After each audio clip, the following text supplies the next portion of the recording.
Hey BoLS fans, Larry Vela, I'm back. We're at GenCon 2017, and we're at USAopoly, and we have Andrew, our lead designer, and we're going to be going over Harry Potter's Hogwarts Battle. The Monster Box of Monsters. The Monster Box of Monsters. This is the first expansion for Harry Potter Hogwarts Battle, the cooperative deck building game that we launched last year at GenCon. To much fanfare. There's been a ton of excitement about this expansion that we are debuting at the show this year. So I'd love to tell you a little bit about it. Great. So in the Monster Box of Monsters, as you could probably imagine, it's all themed around monsters and creatures that our heroes would encounter in the wizarding world. So in addition to having to face down villains like Death Eaters and Lord Voldemort, now the heroes also have to contend with creatures. Things like Fluffy, the three-headed dog, Troll, or Norbert the dragon. Some of them you still have to attack to defeat. Some, like Norbert, you have to assign influence to. So you don't really want to beat him up, you just kind of want to learn how to deal with the creature and kind of befriend him. So there's some interesting mechanics there that we're trying to tweaking the way you're interacting with some of the threats. We also have introduced the mechanic of encounters that the players have to contend with as they progress through the game.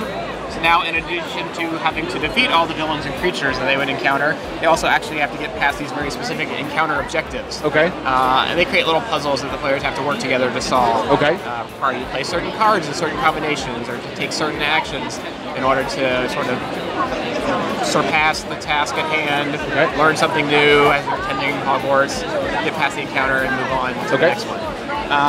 There are new Dark Arts events in the form of creature attacks. Things like Blast Ended, which refers to Blast Ended Screwed, so more ways in which the heroes are going to be challenged. We added a new card that can go into the characters' decks in the form of these detention cards. Detention is bad. You don't want to go to detention. Of course. So these cards are not good when they're in your deck. They're just going to make sure they clog up your hand. But we've also added new mechanics that allow you to banish and take cards out of your hand to your deck permanently. It's one of the mechanics that with the core game we kind of held back on, but we knew that once people got a little more familiar with the mechanics of a deck building game, they would start to kind of embrace the idea that, oh, I actually don't want all the cards that I start with sometimes. So there's a deck thickening mechanic that some of the cards now allow the players to kind of hone their deck a little bit more. We've also introduced a new 5th playable character with Luna Lovegood. Fans are all really excited about having a new choice. So in addition to our 4 core characters, Harry, Ron, Hermione, and Neville, we now have Luna. Luna comes with her own unique starting deck of 10 cards. And she's got things like her Lion Hat, and her Spectra Specs, her Crumple Horn Snorkack, and of course her Aloha Moras that are going to give her the influence to acquire new cards as you progress along the game. Of course there are also more cards for the heroes to acquire, things like Fang, new spells, new items, so just everything across the board has got new stuff to play around with. New creatures, new encounters, new events, new cards, new characters, new abilities, new. And this is kind of the format of the entire thing. So what do we actually get in there? So in the expansion you're going to get 4 new game boxes. So like in the core game where you had those 7 game boxes as you progressed from year to year, now you've got 4 more sets of adventures to go on.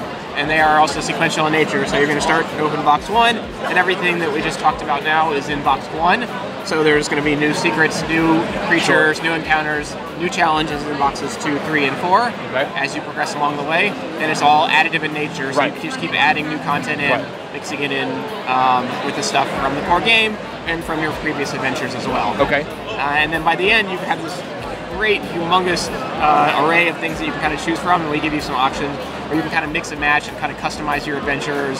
So it's got a ton of variance and replayability, and there's a lot of fun stuff that I think fans of Harry Potter and Hogwarts Battle are going to really embrace. Very, very cool. And scheduling for this. This game is available now. We launched it really this week at GenCon. And it's going to, if it's not already on shelves at your local game store, it will be hitting shelves in the next week or 2. So keep an eye out for it. You should be able to buy it really any day now. All right, great. That is the Hogwarts Battle, the Monster Box of Monsters. And we have our second game from USAopoly. We have The Thing, Infection at Outpost 31 for all of you huge The Thing and board game fans. We are giant The Thing fans. So we are as well. We are totally excited about this game. Tell us all about it. Absolutely. So The Thing, Infection at Outpost 31, is based on the classic 1982 John Carpenter film that I think we all know and love. This is a collaboration between a signature division of USAopoly we call it Project Raygun and Mondo Tees, the poster company out of Austin. Yep. So we're working with them.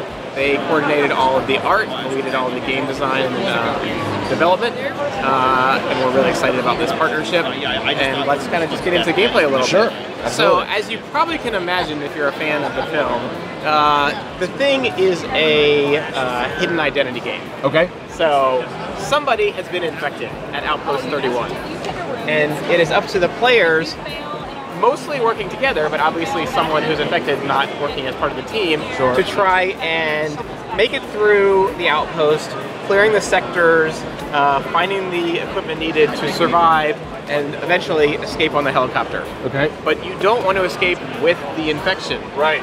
So at the start of the game, everyone's going to get an identity card.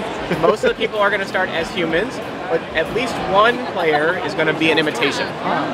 And nobody knows who's who. Great.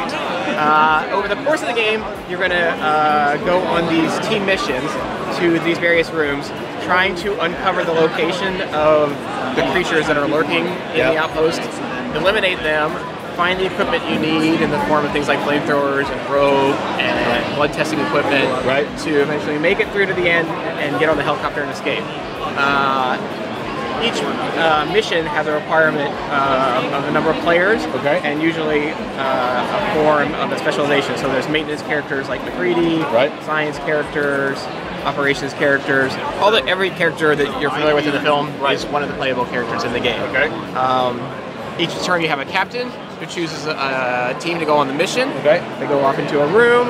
The mission has some requirements. Players are going to have these supply cards that they're going to turn in secretly, hopefully in the goal of accomplishing the mission. It might say like, oh, you have to reveal a flashlight and a gun, or a fire extinguisher and a can of food, or a petri dish and a copper wire.